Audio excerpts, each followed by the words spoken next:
mga lalabs. Magpapakulo tayo ng sari-saring gulay. Chinat ko si Sam kung kakain siya dito kasi magpapakulo lang ako ng sari-saring gulay para masustansya naman. Ayan.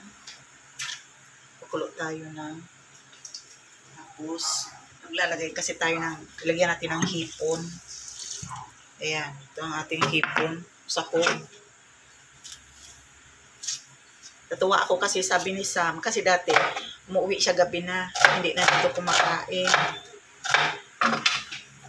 Sabi niya, magpakulo lang daw ako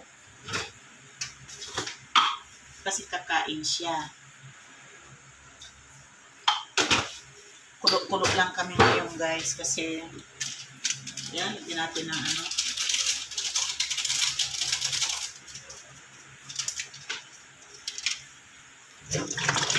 Ito ang ating gulay. Meron tayong okra.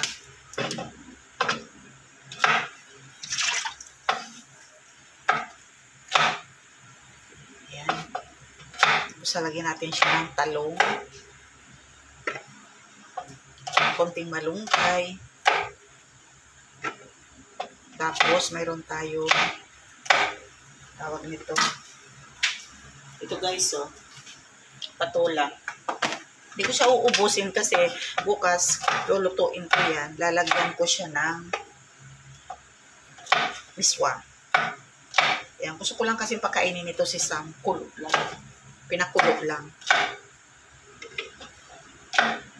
Kasi para maiba na yung ano namin guys. Lifestyle namin sa mga pagkain. Ayan. Ito ang ating ulam pork dinner. Ayan. Tapos meron tayong talong. Meron tayong eggplant. Eggplant. Ayan.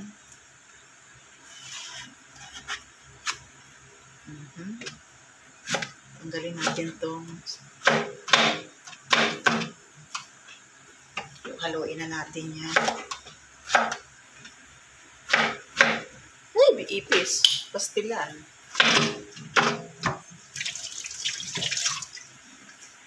Lagyan natin ang dalawang talong.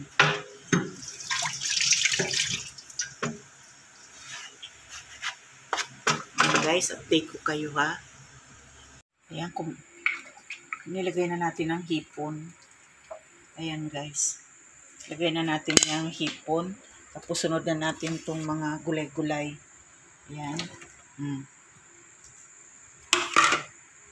Ayan guys. Pakuluin natin saglit. Ilalagay natin ang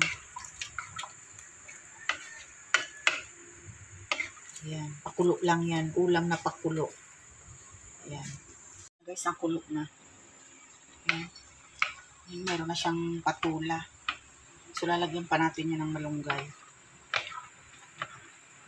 Para healthy na yung pinakain natin. Ayan. So, lalagay na natin guys ang malunggay. Ito.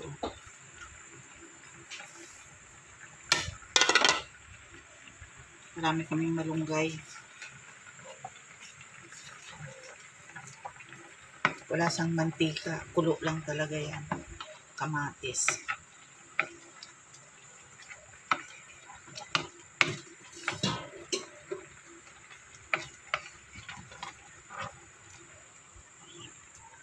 Update tayo.